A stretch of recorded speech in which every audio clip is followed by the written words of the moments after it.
Kalau yang juluki anak setan itu siapa? Anak setan itu aktivis. Jadi teman-teman Jogja itu, saya kan di Jogja lama ya dulu ya, waktu masih di PSB. Sebenarnya sebelumnya di Sabda, terus kemudian ditarik PSB. Disitulah mulai teman-teman aktivis itu manggil saya anak setan. Setiap ada rapat yang terkait dengan kondisi sosial masyarakat, misalnya mau aksi atau apa.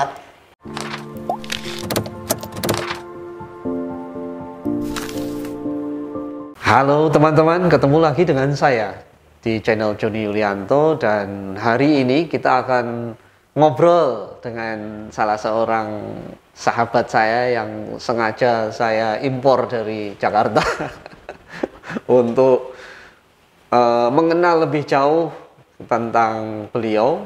Nah, kawan saya ini bernama Hari Kurniawan atau akrab dipanggil sebagai Cak Wawa.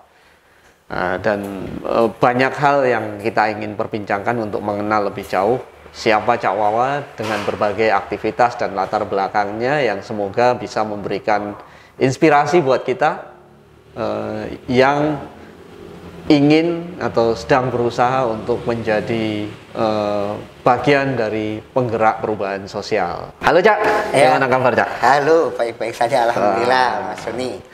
Kapan sampai di Jogja, Cak? Sampai di Jogja kemarin sore jam 3 dengan kereta ya.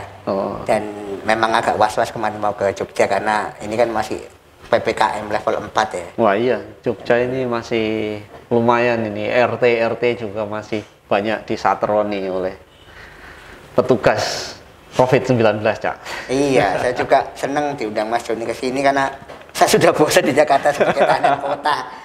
Jadi mending di Jogja walaupun PPKM masih bisa nongkrong kayak gini, mau nongki, ngopi. Ya di Jakarta kan enggak, kita harus take away. Makanya saya bilang, wah ini tahanan kota ini, kita nggak bisa ngapa-ngapain ini. Di rumah aja kan gitu. Itulah Cak, kita bisa refreshing ya begini inilah kira-kira. Nah, Cak Wawa ini kan apa namanya? Untuk teman-teman yang belum tahu, Cak Wawa ini banyak aktif di berbagai organisasi. Beliau adalah Direktur LBH Disabilitas atau Lembaga Bantuan Hukum Disabilitas. Kemudian apalagi Cak?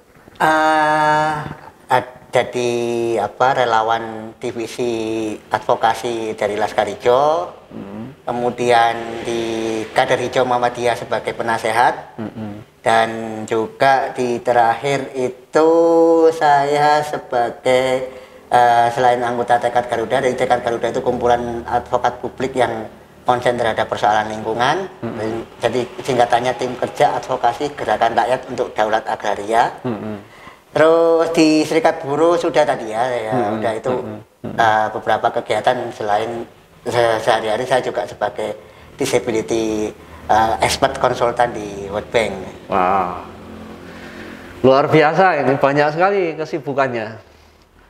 Tidurmu berapa jam, Pak, sehari, Cak? Tidurku berapa jam ya? Maksimal itu 4 jam maksimal ya. Minimalnya itu cuma 2 jam. Jadi subuh tidur jam 7 udah bangun. Harus banyak yang dikerjain apa gitu kan. Termasuk kan yang baru ini kan diformasi ya. Diformasi sebagai divisi P3K ini. Formasi itu adalah forum masyarakat pemantau untuk Indonesia Inklusi Disabilitas. Oke. Ini forum yang baru berdiri beberapa waktu yang lalu ya. Iya. Dan Cak Wawa tadi sebagai divisi P3K. P3K. Pertolongan pertama pada. Iya itu. Pertolongan pertama pada kecelakaan. agak susah sih singkatannya karena terlalu panjang. P-nya salah satunya adalah pemantauan. Pemantauan. Iya. Divisi pemantauan dan peningkatan kapasitas gitu ya kira-kira. Kan lebih hafal Pak Direktur saya yang ada di depan saya ini. Yang salah satunya bertugas untuk memantau pemenuhan hak difabel atau penyandang disabilitas. Ya. Nah, Cak, ini ngobrol-ngobrol kan banyak teman-teman yang saya kira juga bertanya-tanya. Cak Wawa itu gimana latar belakangnya sehingga kemudian sampai pada titik sekarang ini sebagai aktivis yang bergerak di banyak isu gitu, termasuk sebagai aktivis lingkungan. Oke, dari mulai kecil ya. Ya, Mulai kecil itu boleh, basis boleh. saya itu kan memang didikan dari orang tua itu tidak dieksklusikan. Jadi memang benar-benar saya dilepas. Kemudian saya bergaul dengan tetangga-tetangga itu biasa, sampai tetangga-tetangga itu sudah sama orang tua itu tidak boleh mengistimewakan saya. Jadi harus memperlakukan saya biasa kan gitu. Apalagi orang tua saya pendidik, jadi memang beliaunya kan mendidik anak-anaknya ya dengan disiplin, dan kalau saya salah ya juga ditegur, dimarahin. Kalau terlalu bandel ya juga dipukul kan gitu.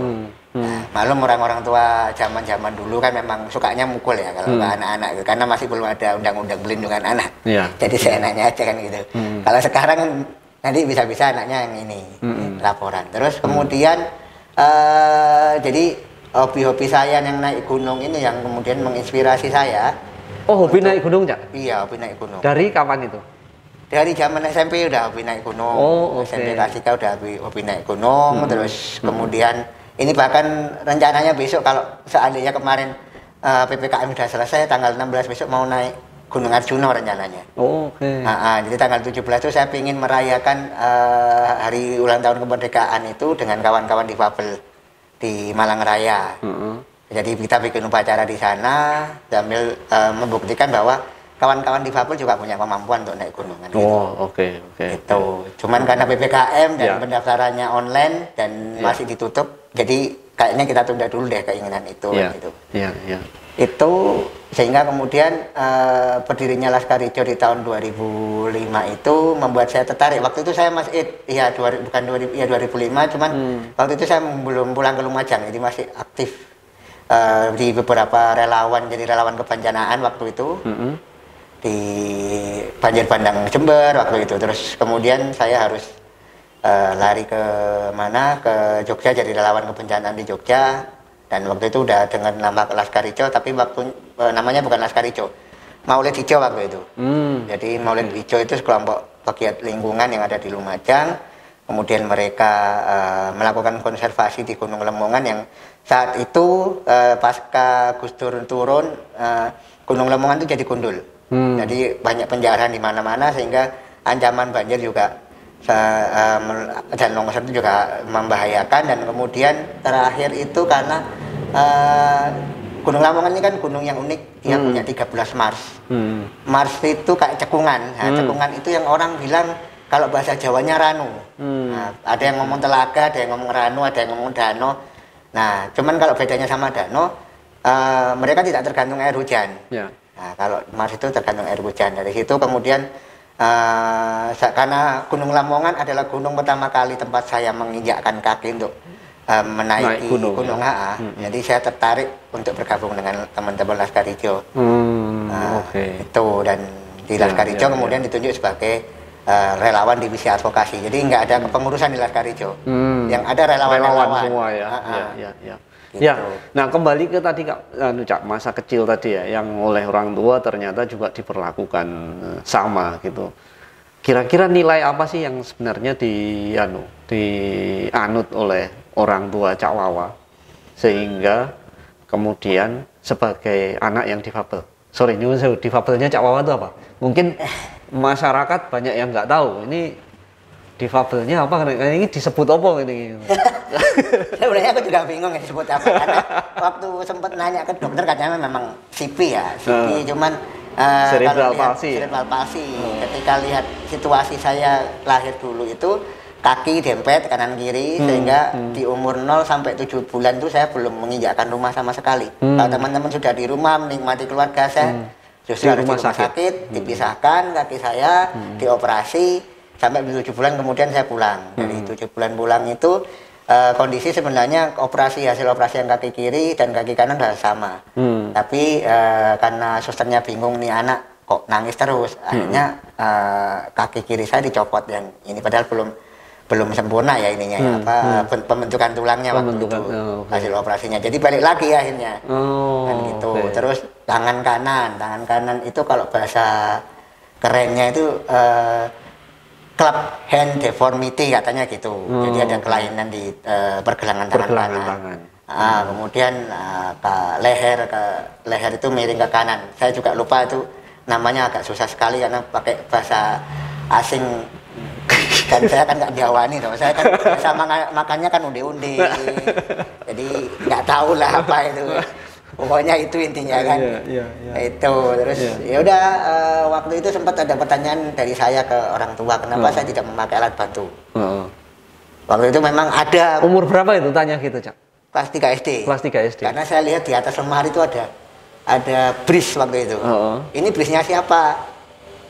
Brismu katanya bapak gitu. Terus kenapa nggak aku pakai? Aku tahunya dulu bukan bris ya, tapi itu kaki palsu. Padahal kan beda ya protesnya sama ini, karena pengetahuan anak kecil di situ. Kaki palsunya siapa? Kaki palsumu. Terus kenapa aku nggak pakai? Jangan, kalau kamu pakai ini, kamu nggak bisa bergerak bebas. Kamu nggak bisa lari-larian. Buktinya kamu sekarang nggak pakai, bisa lari, bisa ikut sepak bola dan sebagainya kan gitu. Aktif dengan tetangga-tetangga sekitar dan kamu nggak merepotkan keluarga kan gitu. Jadi ada nilai filosofi yang aku lihat di keluarga itu bahwa anak itu dilahirkan dengan kondisi yang berbeda-beda, tetapi harus diperlakukan setara. Gitu. Anak dilahirkan dalam kondisi yang berbeda-beda, tapi harus diperlakukan setara. Ini penting, ini dicatat oleh orang tua yang kebetulan mempunyai anak berkebutuhan khusus ya, anak yang difabel gitu. Nah, lanjut Cak. Oke. Terus apa ya? Ya udah itu, makanya saya dikasih kebebasan. Saya itu tergolong orang yang cukup bandel dulu. Di sekolah. Anak berapa, Cak? Saya anak terakhir. Tapi nggak pernah dimanja ya, karena diperlakukan setara tadi, jadi nggak dimanja. Pendidikan di rumah berarti keras atau gimana? Iya keras untuk semua orang, keras dan disiplin, harus bangun pagi. Jam 3 SD itu sudah mengenal tahajud, jadi tiap malam jam 3 dibangunkan untuk tahajud. Bangun jam 5, habis itu sholat subuh ngaji kayak gitu, jadi rutinitas yang menjemukan sebenarnya. Habis subuh ngaji, belajar gitu kan, jadi saya nggak pernah belajar malam itu. Jadi saya kerjaannya tiap malam tuh jam 7 malam itu benteng-bentengan sama teman-teman, terus petak umpet.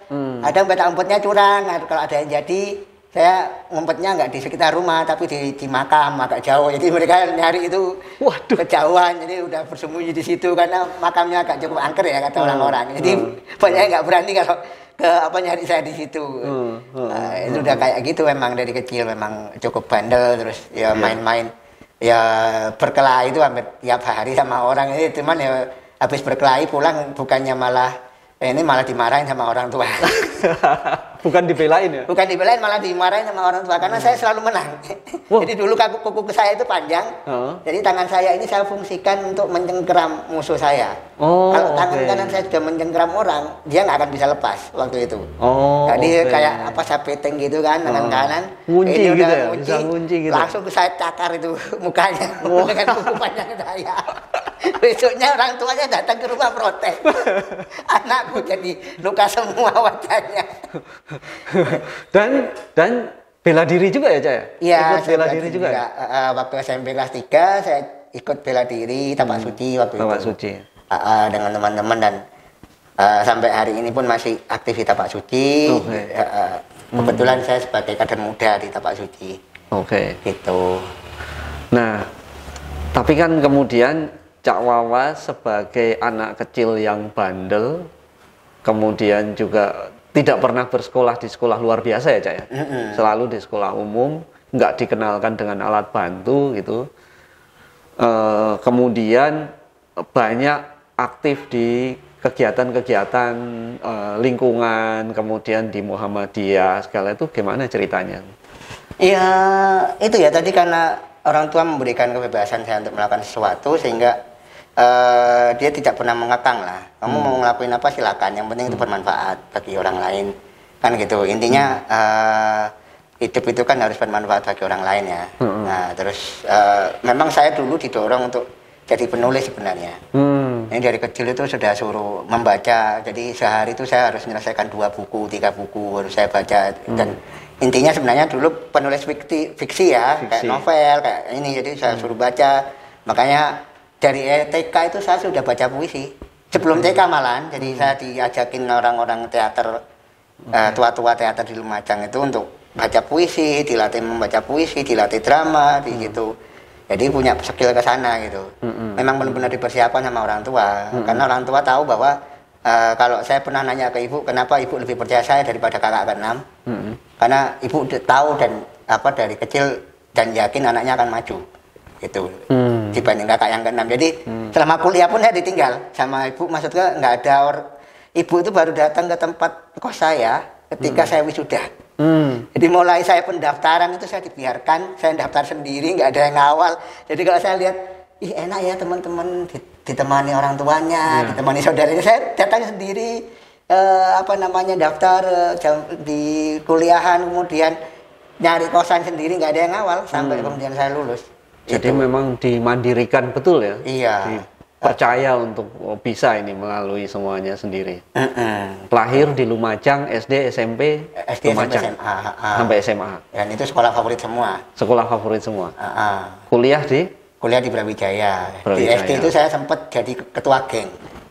Makanya itu asal mulanya kenapa dipanggil Cak. Jadi saya punya pasukan itu, kalau saya ada yang menghina kedifabelan saya, yang maju pasukan saya. Jadi mereka yang akan ngeroyok anak yang menghina saya. Itu? Pas kuliah atau? Pas SD. Pas SD? Pas SD. Oh, sampai kakak kelas pun manggil hormat. Jadi panggilnya juga Cak gitu kan. Punya anak buah ternyata. Oh iya dong, jadi bos geng ini. Gitu. Terus akhirnya SMP, karena SD favorit, otomatis sekolahnya di SMP yang sama, pindah sekolah aja gitu loh. Orang-orangnya sama kan, karena 70% orang dari lulusan SD di Turunan 1 itu mesti ke SMP 1. Di situ ya tetap aja temennya kayak gitu. Nah kok tetap ini orangnya, ya udah sampai kemudian SMA lah, hanya beberapa orang yang baru-baru kan yang ganti. Kuliah udah seneng, kuliah di Brawijaya ini kayaknya nggak ada yang ngambil hukum di Brawijaya. Begitu nyampe, aduh kakak kelasku 2 orang. Udah jadinya cawah-cawah gitu akhirnya. Punya geng lagi. Jadi begitu. Dan terkenal memang saya sebagai aktivis di kampus. Dimanapun ada UKM, di situ ada saya katanya teman-teman. Lembaga-lembaga otonom kampus itu mesti ada saya kan gitu. Jadi jiwa untuk aktif bergerak itu memang sudah dari zaman masih remaja itu sudah dipunyai ya Cak ya, jiwa sebagai petualang dan seterusnya. Jiwa sebagai petualang udah dipunyai. Jadi sempat SMP kelas 1 kondisi waktu itu lagi goncang, bapak meninggal kan SMP kelas 1 di tahun 91, ya udah itu ngamen sama teman-teman. Jadi sempat ngerasain. Iya, sempat ngerasain jadi pengamen. Jadi saya tuh bisa main gitar, tapi kalau sekarang jangan suruh main gitar ya, karena udah lama nggak pegang gitar.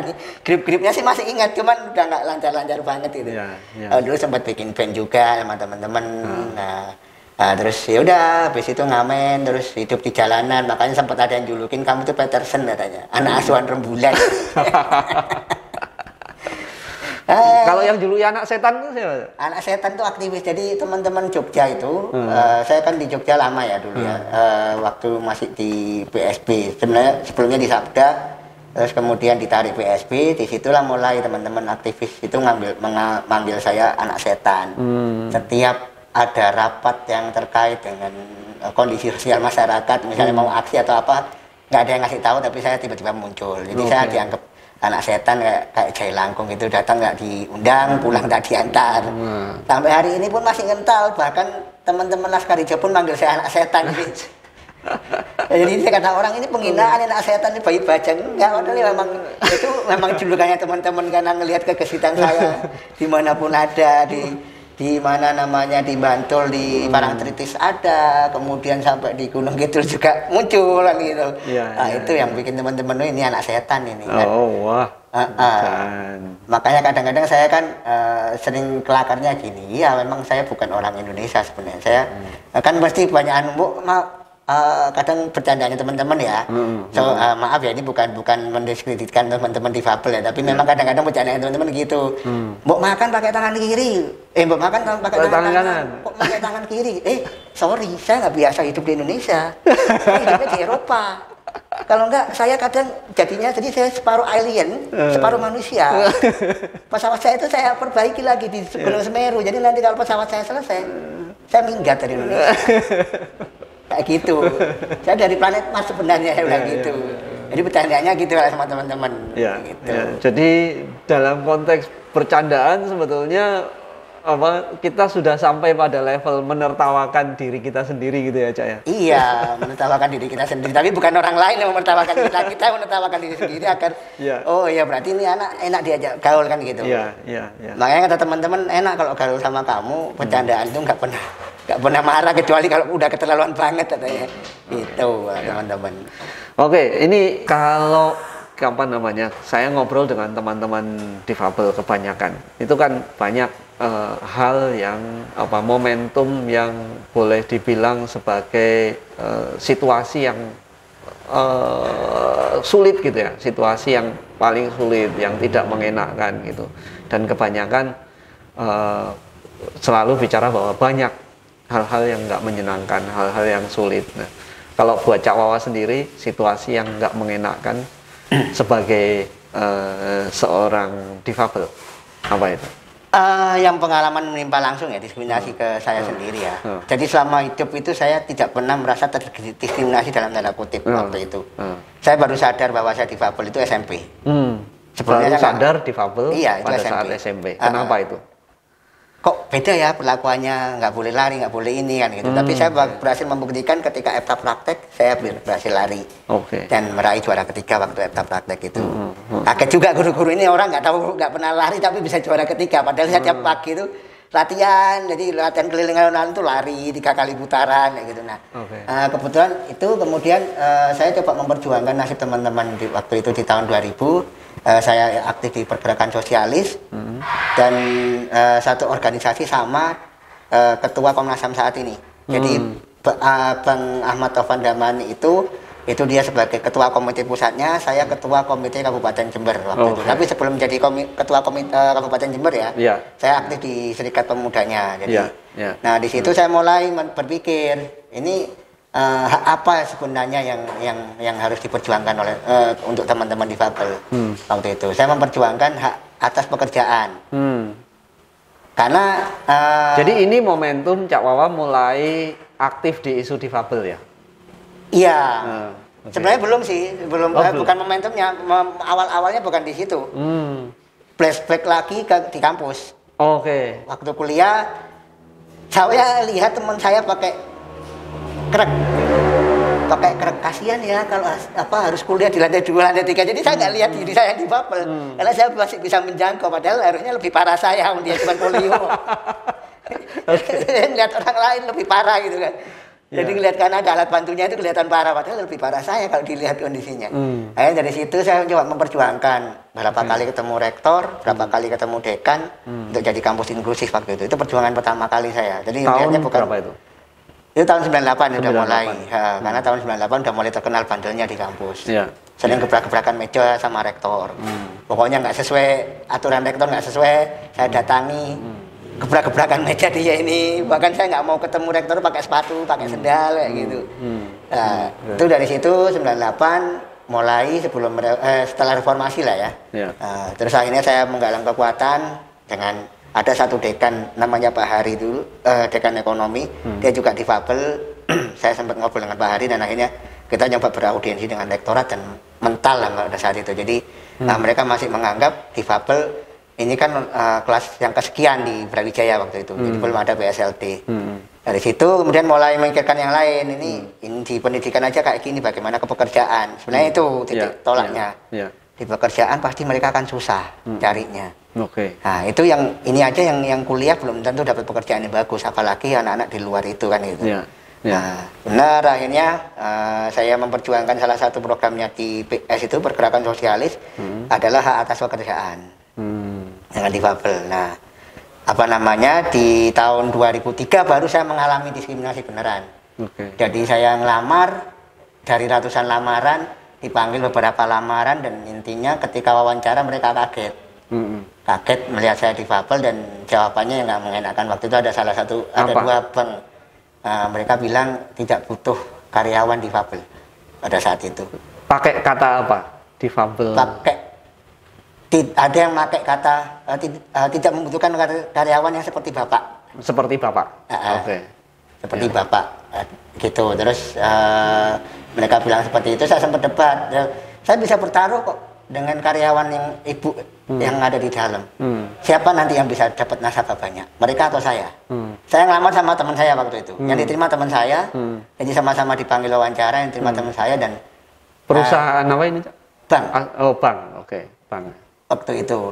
Ya. Karena memang kan masih syarat jasmani, sehat jasmani dan rohani kan sangat besar sekali toh. Nah, Ya. itu akhirnya dari situ saya memang ini harus terus diperjuangkan dan akses atas tenaga kerjaan dan kebetulan saya aktif di APSM, Asosiasi Pekerja Sejahtera Malang. Jadi saya mengedukasi juga di Serikat Buruh bahwa ada hak normatif difabel yang berbeda dengan hak normatif non difabel. Pekerja ya, pekerja difabel dan non difabel. Itu yang mulai saya tanamkan di sana gitu kan. Makanya kan akhirnya teman-teman bisa tahu bagaimana memperjuangkan teman-teman yang mendapatkan kecelakaan kerja, bagaimana mempertahankan mereka bisa bekerja dan apa yang harus dipenuhi di tempat kerjanya itu yang teman-teman lakukan di APSM kan gitu. Jadi kejadian-kejadian itu adalah titik balik atau momentum yang kemudian membuat Cak Wawa mengambil keputusan untuk menjadi bagian dari pejuang hak difabel gitu ya. Oke. Bahkan sempat saya itu putus asa waktu itu, bukan putus asa, saya sempat menghujat Tuhan. Emang benar. Kapan itu, Cak? Momentumnya? Tahun 2003. Tahun 2000. Waktu ada habis penolakan itu. Jadi habis penolakan itu. Drop sampai. Emang Tuhan ada tuh? Kalau Allah ada, kenapa kita orang-orang difabel nyari kerjaan susah kan itu? Itu kan. Ya, ini buktinya saya aja terdiskriminasi, apalagi orang lain yang notabene misalnya pendidikannya nggak sebaik saya kan gitu. Waktu itu kan. Terus kemudian merenung sampai jadi agnostik itu. Saya 3 bulanan jadi agnostik, udah nggak percaya apapun. Bahwa kepercayaan itu ya bahwa sesuatu itu hanya diukur dari uang dan koneksi waktu itu. Karena susah banget nyari kerjaan. Dari situ kemudian tapi nggak bisa kayak gini lah, kita harus berusaha untuk bangkit kan gitu. Nah dari situ mulailah saya bikin bisnis kecil-kecilan, sempat jadi tukang loper koran sama teman-teman sambil mengorganisir BKL. Tapi waktu itu juga mengorganisir petani di tahun 99 juga mengorganisir petani di Jember. Terus ngeloper koran di tahun 2003 itu juga sambil mengorganisir BKL. Nah, kita mendirikan organisasi BKL dengan teman-teman namanya Serikat Rakyat Pedagang Jalanan. Terus kemudian ya dari situ sampai kemudian saya sebelum saya jadi relawan kebencanaan, saya bikin usaha komputer perakitan sampai dari modalnya nol sampai kemudian pelanggannya banyak dan kemudian saya tinggal ketika ada gempa Jogja itu karena saya berpikiran banyak difabel baru yang harus diselamatkan. Daripada mereka depresi, saya harus pergi ke Jogja untuk memberikan motivasi ke mereka bahwa hidup itu tidaklah singkat yang mereka bayangkan. Mereka lebih enak daripada saya karena saya mengalami difabel itu dari kecil gitu kan. Itu yang membuat motivasi saya untuk membantu teman-teman di kebencanaan. Gitu. Dan itu kemudian terus berlanjut sampai sekarang ini sehingga Cak Wawa aktif di berbagai isu begitu ya. Nah, baik, terima kasih banyak Cak Wawa. Jadi teman-teman, saya rasa take away point dari perbincangan ini adalah bahwa mempunyai arti itu tidak dikarenakan oleh siapa Anda, tapi lebih karena seberapa kita punya keterpanggilan untuk melakukan sesuatu. Karena Cak Wawa, ini sahabat saya, telah membuktikan bahwa berangkat dari banyak pengalaman yang mengenakkan maupun yang tidak gitu, ternyata justru bisa melakukan banyak hal dan tetap dalam komitmennya untuk menjadi pegiat kemanusiaan. Terima kasih banyak Cak Wawa. Iya, sama-sama. Ini perbincangan yang sangat menarik dan semoga memberikan insight kepada teman-teman yang sempat mampir di channel ini. Dan jangan lupa untuk subscribe, share, like, dan sampaikan komentar teman-teman semua. Terima kasih, kita ketemu di konten berikutnya, dan salam inklusi.